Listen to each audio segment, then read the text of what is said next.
For more, I want to bring in CTV News political commentator and former leader of the NDP, Tom Mulcair. Tom, good to see you this morning. Morning, Jennifer. I know it's the opposition's job to light a fire under the sitting government, but listening to what Mr. O'Toole has to say, and this is a direct quote, Canada still has no plan to distribute the vaccine, and that means no plan to open the economy. Canadians deserve to know the dates and who will get it. That last part is true, but is it fair to politicize this, compare us to the United States and its economy?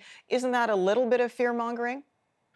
Well, it's hard to dispute the substance of what Mr. O'Toole said. He said that last week, different people from the federal government at the highest level, think Dominic LeBlanc and Justin Trudeau and Patty Hajdu, were giving completely different answers on dates. So it's a reasonable request that they start clarifying that. You can't disagree with that.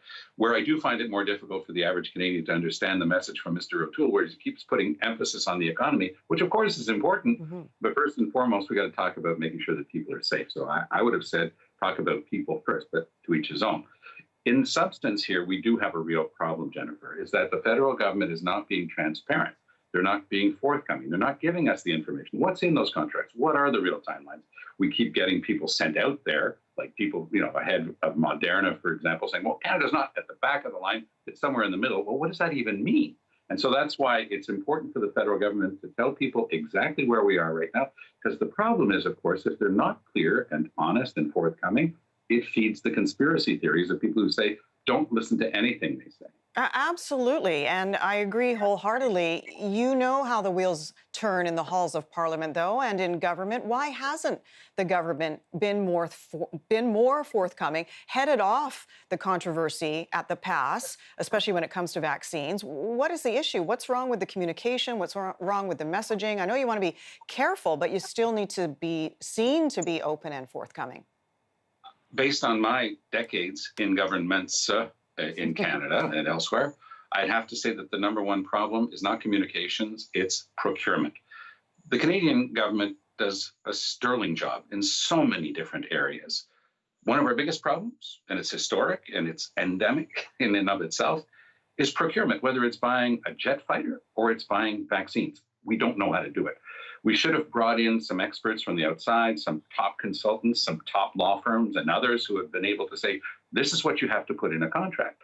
Again, the Conservatives are not wrong when they criticize the Liberal government for having put most of its eggs, apparently, in the same basket, which was a deal with the Chinese. Hey, this just in. We're still holding Meng Wanzhou, and they're not going to stick around for that deal too long as that remains the case. We shouldn't have been surprised that they walked away from that deal, and then we scrambled. We started signing contracts, but we still don't know what's in those contracts. Did we reserve, for example, Jennifer, 10% of every batch, every lot that was manufactured of each vaccine? Did we even think of including that in these contracts? That's what they don't want Canadians to know. But the minute you start hiding information, again, the fear factor kicks in. People say, well, you can't trust what the government's saying. At this stage of the game, the federal government has to be trusted. They haven't even declared COVID-19 a national emergency under the Emergencies Act, as they could and should have done. So who's making the calls right now on a patchwork basis across the country? It's the provinces. What do you do when the Premier of Alberta says, I'm keeping bars and restaurants open because I don't want to affect people's freedoms? Oh, and by the way, we're thinking of building 3 field hospitals and maybe asking the Army to come in because we've got the highest percentage levels of COVID-19 in the country. It's a tragedy. Didn't the government learn its lesson? And I'm not just talking federal governments, provincial governments as well. When it comes to procurement, when we needed PPE and we didn't have it, we were running out of masks, running out of things for our essential workers, our hospital workers. I mean, what lessons were learned from that should be applied to obtaining a vaccine? You're so right to go back to that, because that should have been part of the deep vision of a chess game. Oh, well, we've got to solve the PPEs, but what did we learn? Well, we weren't ready, and we didn't have our own supplies and sources. So what do we do about the vaccines? We start thinking about that as our next move down the way.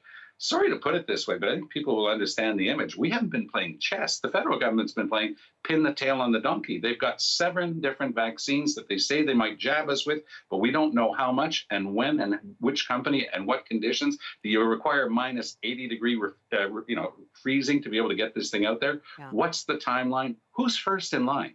Can that change from province to province? Apparently it will. So across the country, we might wind up again with a border issue between provinces. And that's not a solution in what's supposed to be a united country.